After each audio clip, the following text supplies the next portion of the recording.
God. Okay, should we just start though? Yes, we shall. Okay. We shall. Hello, everybody. This is Wholehearted Living with Valerie and Bennie. We are the podcast where siblings, that would be Valerie and Bennie, brother and sister. Yes. In case you don't know what siblings are. We discuss wholehearted living matters, and we just talk to each other as well, which is amazing because we'll finish the podcast and talk more and then maybe even call each other later. And so we do talk a lot, but we hopefully will bring a little smile to your face as well as something that you could think about for the rest of the week. Exactly. So there you go. Oh, and one of us comes with the topic where the other one does not know what the topic is, and then we just discuss it. We don't claim to be experts per se. We just are talking about a subject. Yes, exactly. Yeah. Definitely not an expert. You know what's really funny though? I was at school today, and one of the teachers I work with was saying that she was feeling very stressed. There's a lot of stuff going on in her life, and she just feels. She goes, I don't know. There was an assembly, and this other teacher and I started dancing to the song that was playing. And she goes, I just don't have that energy today. I'm feeling very bogged down. I don't, blah, blah, blah. And so I said, she said she has a lot on her mind. So we talked about something that we've always talked about on the podcast. I go, well, have you written everything down that you need to do or whatever's on your mind? No. I go, write it down. Because once it's down on paper, you can get it out of your mind because all you have to do is look at your list or whatever. And then it's usually less foreboding. But that's what I said. Yeah. I go, and it's usually not as overwhelming when you see it on paper. You're like, oh, that's not so bad. Right. And so she was like, oh, that's a good idea. And then I said, and also, you just got to remember that you only can control what you can control. And other stuff is out of your control, but just make sure you only can control what you control. And you can control how you react to everything that you have going on in your life right now. And she goes, wow, you should do a podcast. And you said, you should listen to podcast 64. I said, well, I do, in fact. And she looked at me all funny, like, really? I'm like, yeah. Millions of listeners, right? Women. Where have you been? Golly. So just Google us. That's too funny. Yeah. All right. Tell us a housing update. See? We talked smile. We talked all about this before we started the podcast. Smile. It's a podcast. I know. Yeah. It's just funny though because we did all this before. We should have saved everything. Oh my goodness, Iggy. Oh, hi, Iggy. Hello. Yeah, Iggy's our sound guy, and Iggy is in the process of getting a job. We hope, right? Yeah. It sounds pretty for Fingers sure. crossed. Yes. Yeah. Knocking on wood. Knocking on wood, like every single good faith person does. Yes, I do not pray. I do not believe in I just knock on wood. Knock on wood. That's right. But no, the housing thing is much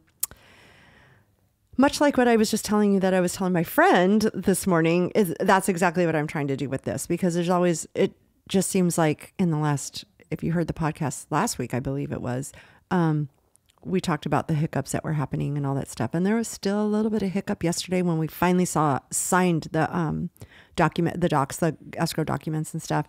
And there was just a few things that we were like, wait, what? And evidently buying a mobile home is completely different than buying a house. Like I just expected it to be the way we bought our last two houses. And this is a little different. So it came to surprise because we don't know. Right. And I'm like, why isn't anybody walking us through this? Why are these surprises at the last minute? Not, okay, this is what's going to happen and you're going to end up seeing this or you're going to be charged for that or whatever the case is. It's just all, now it's like, okay, sign here. Wait, sign what? Why is that there? Yeah. So. But 1 week, 2 weeks, by the time people hear this, we will be in. They'll be in. Yeah. And that's what I had to tell myself once we were like sitting there looking at all this. I was just like, okay, you can only control what you control. You ask questions, you try to figure it all out. At the end of the day, they ended up sending documents today that was revised and it was a little better in our situation. So it was like, you know what? Ask the questions. Don't just sit there. Yeah. But at the same time, there's not a lot that you can do with some of their rules and regulations. Like, the logistics are.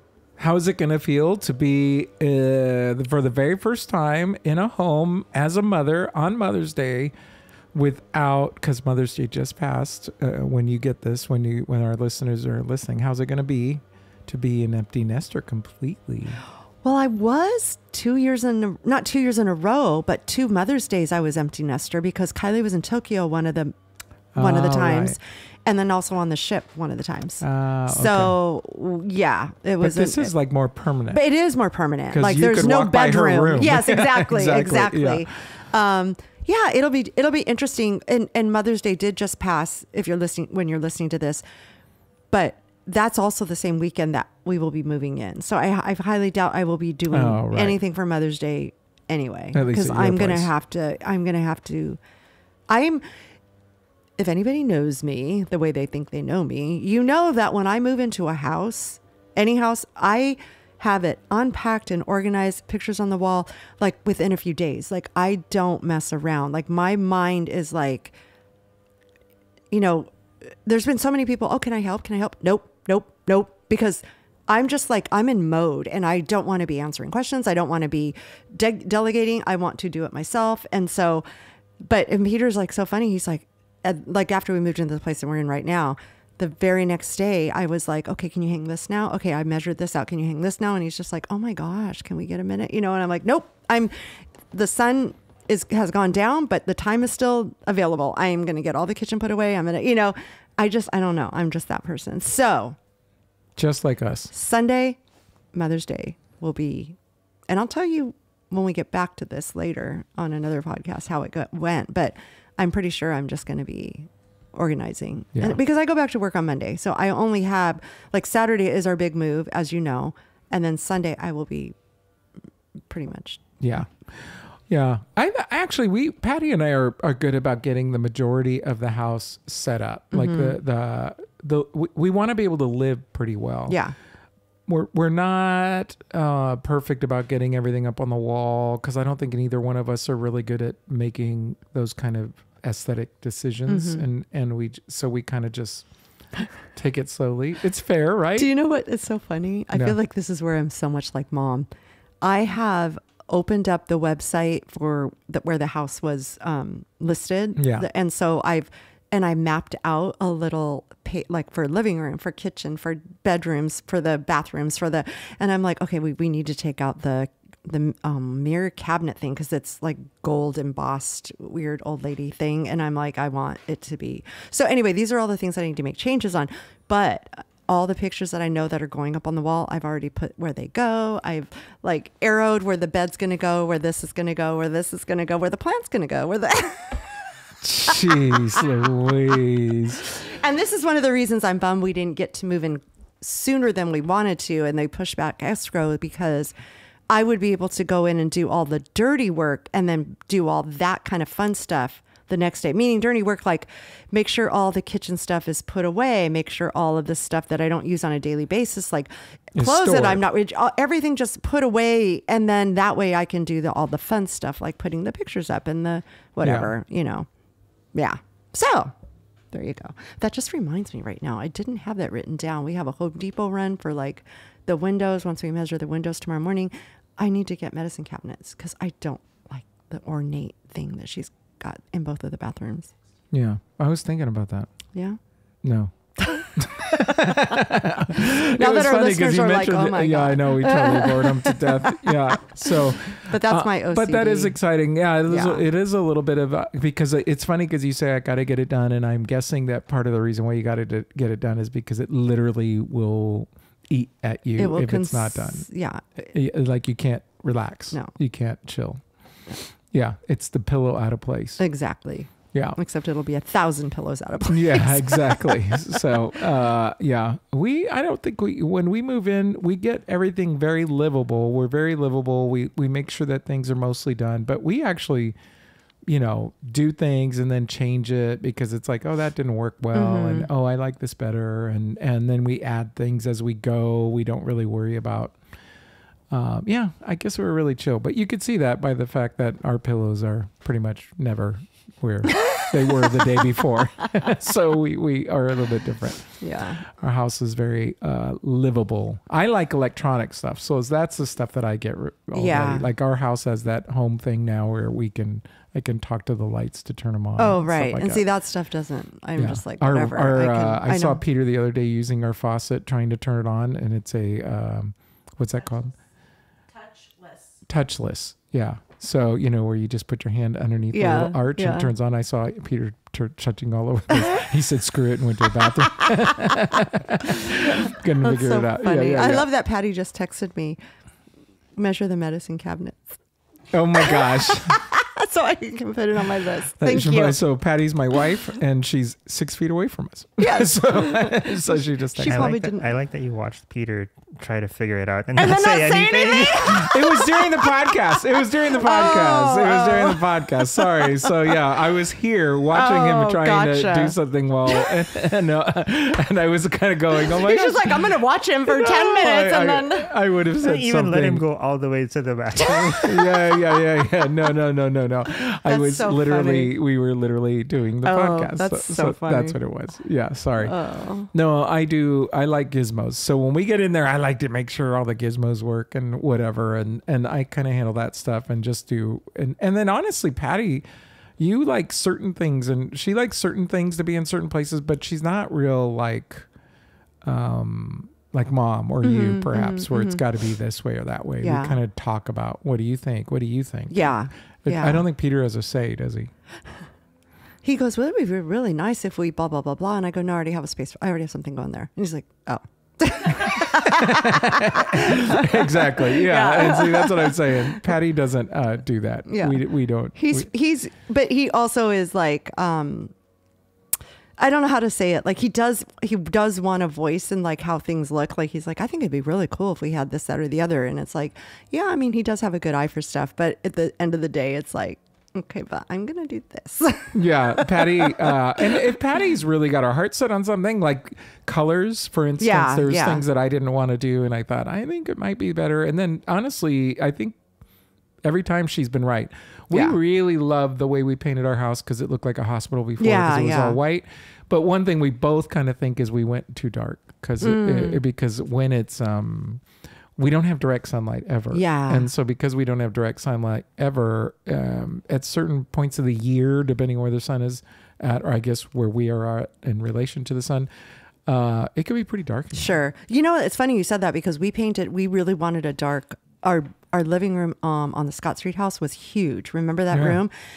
And so we were like, since it's so big, we really wanted to go dark, and we went dark burgundy, but not thinking that where the living room was situated, and we had a second story, when the sun got to the west, which was pretty much most of the day.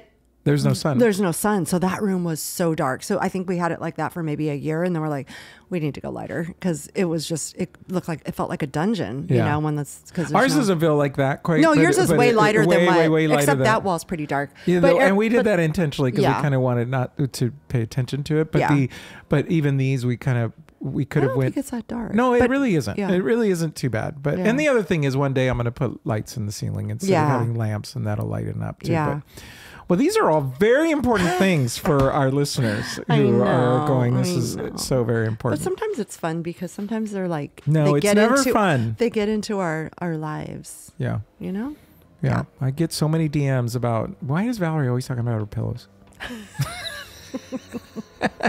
Hey, at you least were I'm almost not going to say that's what she said. At least I'm not mom and change my pillows out with my candle when my candle goes down.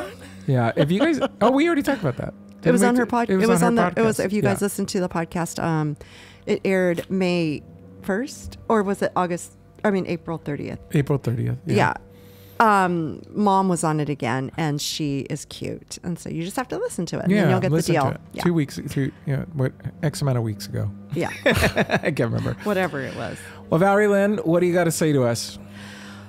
Well, it's my turn to talk. Yes. It's my turn to do this. So there's so there's a couple things that I was going to say in relation to what was going on in the last couple of weeks, and you asking about the house and going, okay, there was a bunch of hiccups that kind of seemed to happen all at once. I did ask myself this, and we've talked about this on the podcast before, and I always try to rephrase the question. And so that's what I immediately tried to do. But the question is, why is this happening to me? Oh, right. So I had to remember after I said that to myself about 50 times, because I'm not perfect. I want to live a wholehearted life, but there was a day, and I think I even mentioned on the podcast I guess last week, maybe, or whatever, maybe it was 2 weeks, but that one day that I got some kind of baddish news about the house, I cried when I got home from work because I was just like, oh my gosh, that was this right is before just the so, last time we did the podcast. Was it? Yeah. Okay. And I was just like, oh my gosh, this is so overwhelming. And I just felt so, you know, uptight about it all. And I just started crying, and I let myself cry because I was like, okay, I'm going to feel better after. And I did. Yeah. But then I had to remind myself that I can't ask, why is this happening to me? That I should ask myself, what is this trying to teach me? How can I move past this? Instead of it being like a why, woe is me thing, Right. turn it around into more of a positive, and what can I do to change the circumstance? You know, Right. like we said earlier, you know, we can't change a lot, but we can change how we react to things and what we do about it and stuff. So that's kind of what I wanted the podcast to be geared about today, because it brought me to other questions that we ask ourselves, and how can we turn them around? Like if I were to say the question, why am I unhappy? Yeah. What would you say to turn it around? Like, what would your answer be to say, okay, instead of saying, why am I unhappy? You should say, well, are you asking Benny or are you asking the therapist? Because that's ask that's Benny. a complicated question. Why am I unhappy? If I were to ask myself, why am I unhappy?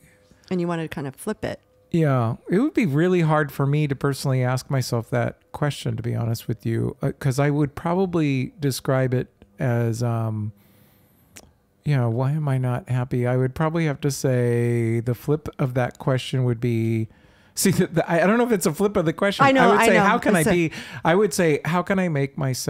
how can I deal with this unhappiness, or how can I move this? Okay. How can I turn my frown into a grin? Yeah. Or whatever. Okay. So what I came up with is, how can I feel better? Yeah. Like, so instead of focusing on what the negative part of it, and you're right. Like, I don't know if I would ever, what I would probably say is, why do I feel like this? Oh gosh, why am I? You use the word stress, but I just feel so down. Sure. We've talked about on the podcast in the past. I feel so down. I had a down week. Yeah. There's something, whatever. And sometimes I honestly mull in it. Like, I let myself do Feel that it. because Feel it all the occasionally feels. happens. Yeah. And it's like, I think might be inappropriate to pretend like everything's golden. I think when you start to realize I got a problem is when every day you're waking up like that. Well, then now I've got an issue. Yeah. And I think this question, in my opinion, when I'm asking it, it's more to pertain to the person that isn't feeling good a lot of the time. Yeah. Not so much like, oh, I'm having a bad day, kind of thing. Right. You know what I mean? Like, of course, if you're feeling down about certain things, it's okay to feel down about it. And you don't necessarily want to go, how can I get out of this? Like, maybe feel all the feels, but at the same time, if you're living your life like, I'm not a happy person, I'm not feeling good like 90% of the time, instead of asking yourself, why am I so unhappy? How can I make myself feel better? What are the steps I can take to make myself feel better? Right. I don't know. No, I think it's a big deal. And then I will say, if you're really struggling with that, that's where life coaching therapy kind of thing comes in, because you need to talk to somebody who can help you create, a new narrative, because that's what's happening. And basically, a lot of the times if you, and I agree with the therapist part or a life coach or something, but also a lot of times it's just a shift in your language that just might even take that burden off yourself and feeling a little bit different. Like the whole thing. Well, I even it's interesting that you say that, because sometimes I'll hear people say that. Sometimes I'll hear people say something like, he made me feel that way, or something to that effect, or that situation made me feel that way. Yeah. And I always want to say, well, nothing can make you feel anything. That event caused you to react this way, which is and maybe somebody's saying, well, you're just picking on semantics, but no, because if they make you, then you don't have a choice in the matter. Sure. And I'm trying to say, you do have a choice. Sure. It's legit to say, hey, my best friend died. I'm sad now. Yeah. But to say that that made you feel that way, that was a choice, that something had happened. I felt it came upon me, and now I can start to figure out, what am I going to do with this? Right. Many, many years ago, and we've talked about Peter before, my husband, who had an anger problem. He would often, like if we would get in an argument about something and he would say, well, you made me get like this. You made me. And I was just like, and it took him years to realize, okay, no, you didn't make me do this. I was very in control of what I could or couldn't react like, you know what I mean? Right. And so, but he did go to therapy. Yeah, I was just yes. gonna say he went to therapy. So in his mind, to be honest with you, it was he made. But that's the whole point of therapy, is they start to really work through those things to realize, oh, wait a minute, I do have some dominion over my thoughts and how I'm gonna because I'm still the same person I was 20 years ago, and I still say the same things that I did 20 years ago. But he's not reacting to me like he did before. Right, you know what I mean? Yeah. So it's definitely, the whole, I agree with you on that. You made me, or he made me, or whatever. But it goes on. Okay. So we always talk about the mindset, and we always talk about like this kind of stuff, but also it goes into asking things like, why don't I have enough money, or why don't I make enough money? And then you can rephrase a question as, how can I make more? What can I do to change that circumstance? So, you know, again, it's all about the shift in the language, because it's still the same problem basically, but you're shifting it to a more positive note. And I don't know I don't know. There's so much power in the words that we tell ourselves. Totally. And if you're saying it in a negative light, you're going to feel the weight of it. You're going to feel that, I don't know. I guess I just keep thinking the weight of it, because I know when I shift things, I suddenly feel lighter. Well, the other thing I would say, it's interesting about that question, of course, see, this is me, the way I think about things is, but when somebody asks me that question, which I get occasionally, is, or something. Which question? Which one? Why can't I make more money? Oh, okay. Or something to that effect. Mm-hmm.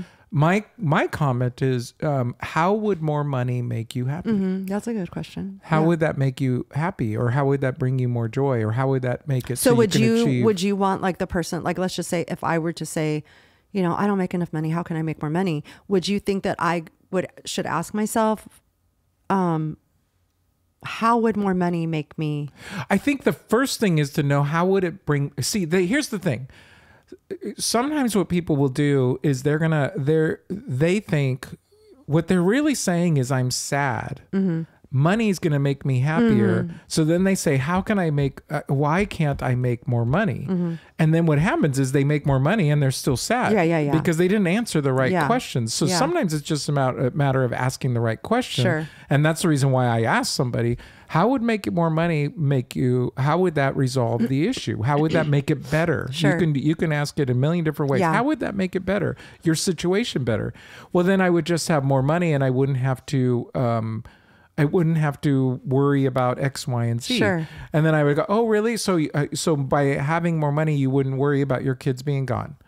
Oh, well, not really. And so then all of a sudden what you discover is that money was their goal for a particular thing. But the truth of the matter is their real goal is, I want peace and joy and happiness.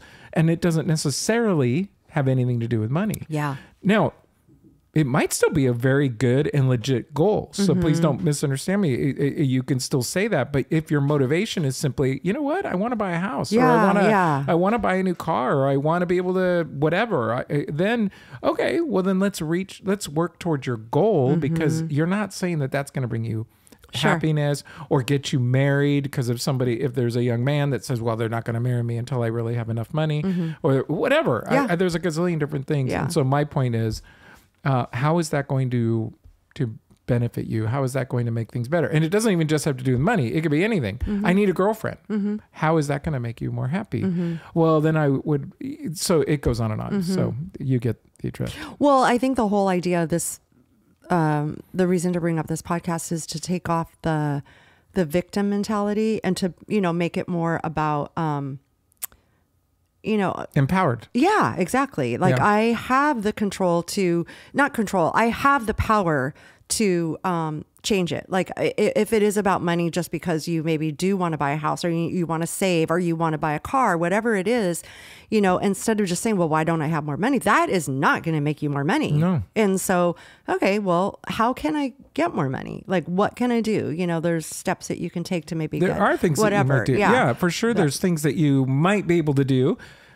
Maybe there isn't, at least at this point in your life, for whatever reason. And, but The real issue is, for me at least, especially when it comes to money, a significant amount. I can't tell you how many young people, for instance, I say, what do you want to do in your life? And they say, I don't know, whatever I want to do though, but I want to make a lot of money. And then I'm like, well, how will that make you happy? Yeah. And then what it turns out is they're completely confused because what they're looking at social media, they're looking at, whoever, and they're seeing them travel or do this and that and the other. And then it's like, okay, so, well, the only way you could do that is with money. And I'm like thinking, it's not necessarily the only way. You don't need to be rich to be able to, Patty and I would never say we're rich. I've been to 40 countries. Right. We make it work. Yeah. And, so there's ways to still travel, or there's ways to do this and that and the other. But would money make life easier? Sometimes, but sometimes it makes it complicated. Because, well, I mean, you think about people who are who make tons and tons of money and they're in debt and they're not happy and they're getting divorced and they're on drugs. How many ridiculously wealthy people we see, and not just wealthy but famous, that end up in 2, 3, 4 marriages. And whether or not, I don't want to get into an issue of that, but what I can say is divorce is never a happy thing. No. So by the time we especially see if it, you have kids involved. Right. And so the point is that I'm just telling you, those people are not happy, at least through the season of divorce. And they probably weren't happy for some time, which is why they chose divorce. And you have money, and there's people that are smart with their money, but there are people that are not. Like I forgot who I was talking to one time, and I said, oh my gosh, they have this house, they have that. She goes, they are in so much debt. Like it's the more money you have, the more money you spend. And so, everything is relative, you know? And like you said, you don't have to be rich to be able to travel or whatever. You just have to be smart with your money and to have fun and just to enjoy life. I mean, I enjoy my life. Yeah. We are not wealthy. Right. But I really, really enjoy my life. I'm at peace. I have fun. I think people probably think we are wealthy because of some things that we have. And it's like, no, we're not. Yeah. We just do things. And that's like me to say, when we talked about, I know I said this on the podcast, I think I did, about buying this home, and me saying, because I'm just so happy with Peter and I love that I'm married to my best friend. And then it's just funny because it's like, okay, well, this is our shack. You know what I mean? Yeah. When I said, I'd rather be married to someone that I really want to spend the rest of my life with than live with in a mansion with someone with tons of money that I don't feel this connection with. Yeah, that I don't get along with or that I'm having to bow down to because I just want to stay in the mansion. Exactly. Yeah. So, But, okay. That's it. I really love the victim mentality and empowered mentality and, because we've talked about this more than once, but it really has to do with the fact that when somebody, you can choose. What's interesting is that we choose how we respond to things. Yeah. And you could either choose, like you said, to be a victim, which is going to create a negative feeling, which goes all the way down this whole list of things that are ultimately negative consequences. Or you could choose to say, okay, I'm gonna try and figure out. And it's based on. So the thing is, and this is why all questions are interesting. It's really based on your core values, because if you believe everybody's against you, if you believe that the world is against you, if you believe that that God is not for you, if you believe that your neighbor is your enemy, then it's going to be really, really, really hard for you to have a positive mindset. So you've got something else going on and maybe you've been victimized. Some people have been really hurt. Everybody's experienced trauma. It's just a matter of what level that they've experienced it. And I'm going to be honest with you, there's some people who have not experienced what others might call trauma, but for them it's trauma. Sure. So it really doesn't matter. Exactly. It does matter, but if that person has experienced something as trauma, then it's going to affect their worldview, which affects everything that we're talking about right now. But my point is that it is possible for one to finally go, I'm going to move out of that thing. Yeah. So. Well, and you actually said empowers when we were talking about it a few minutes ago. And that's what I had here, that it empowers you and it shifts your focus when you change the direction of the question instead of it being a why me kind of woe is me. It also boosts your mental health because, again, like I just said, it's like you almost feel like a little bit of the weight of the world lift up off your shoulders, and mentally you're in a different place. You know, it takes work though. It's not going to be there all the time. No. You've got to constantly remind yourself. Like I said, I try to live this kind of life, but a couple weeks ago, I was just like, oh my gosh, why is this happening? And just feeling. You know what's funny is it's so funny that you just said this, because I'm reading a book called The Myth of Normal. I can't remember who the author is, but she or he, I don't remember. I told you guys I'm horrible at remembering details. But what I can tell you is this book, I just literally read these statistics, and I'm never going to be able to tell you what they are. But they were discussing how, like, for instance, trauma, or even just negative thought patterns and depression, how it increases one of those things. And basically, long story short, it's increased the cancer rate in women, breast cancer. It's increased so many different things for both men and women that are directly related to physical health. Right. And so the book is by Daniel Mate and Gabor Mate. So I really highly recommend it, although I haven't finished it yet. But what I will say is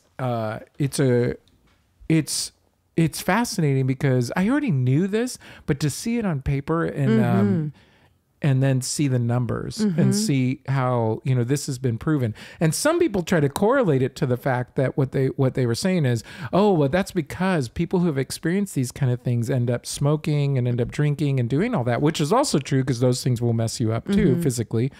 But they said they did studies over X amount of years, and ultimately what came out of it is, no, the correlation has to do with their stress and with their trauma and how they've been dealing with it. So, well, 100%. I agree with that on so many levels.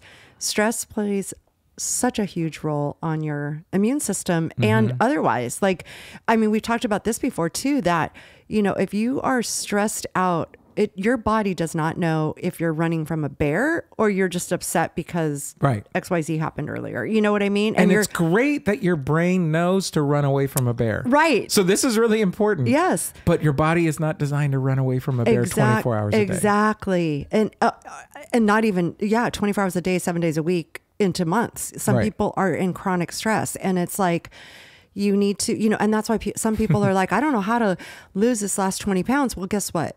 Your body doesn't care if you have an extra 20 pounds on right now, because it senses stress and it's not worried about the weight right now. It's worried about you getting healthy. It needs you to, hone in on your health. And so I totally agree with the stats that you listen to about the cancer and whatever. Your body is. Yeah. It was interesting. I mean, like I said, I knew about it, but it was fascinating to read it. It's so funny that you're bringing it up though, too, or that we're talking about this, because I literally just read that. And so I was impressed by the fact that, and it's funny because they actually use the fight or flight mentality. That's the big thing, because your brain tells your body, okay, I need you to physically respond like this. And then the problem is that if it constantly thinks it's there, then the other thing is, now when you get a truly stressful situation, your body doesn't even know what to do. It's completely overwhelmed by it, because it's already in that mode. And so it just doesn't know what to do. Exactly. So So, to sum this all up, it just, I think that words are powerful. I think that what you tell yourself, whether it's, asking yourself these questions in a negative light, or just even saying things, like, gosh, why is she so pretty? Why does she have such a good body?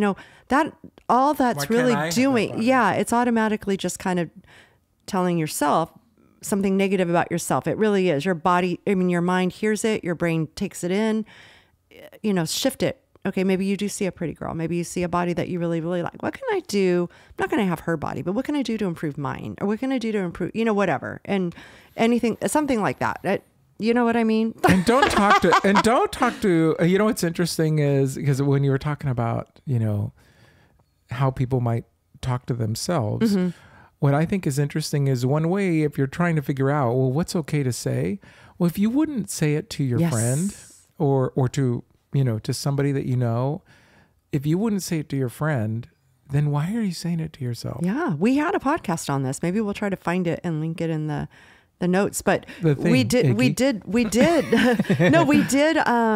talk about this. Like, if you're not going to tell your friend, oh God, no, your butt is so big. Yeah. Why would you tell yourself? Today. Yeah. Why do we do that? Yeah. Right. Exactly. Wow. You have a lot of wrinkles. You know what I mean? Like, Well, shut up. So do you. Okay, so maybe you and I would tell each other that. I'm just kidding. Yeah, exactly. But no, again, words are very powerful. Just make sure how you're asking yourself certain things, that you're kind to yourself. You're not putting yourself down. Choose to have the power over your thoughts, right? Exactly. Yeah. Good idea. Don't be a victim of it. Very nice. Thank you, Valerie Lynn. You're welcome, Benny Okay, Ray. folks, we are at wholehearted_living_podcast on, I was going to say on, what are we on? Instagram. And so we'd love for you to follow us, make a comment, do something. That would be great. And you can also listen to us on both Spotify and YouTube. I'm going to put a little note card. And YouTube. I know. We've been doing this for over a year. I know. Call the cops. I know. Yeah, I still don't know the name of our podcast. And we are still trying to get a couple guests. I do have a couple guests in mind, but we just have to line them up. So it'll be fun. Yeah. Yeah. The guests are fun. Yeah. So, okay. Well, thank you, Valerie. Thank you. And thank you guys for being here. And we will chat with you later. Bye. Ciao.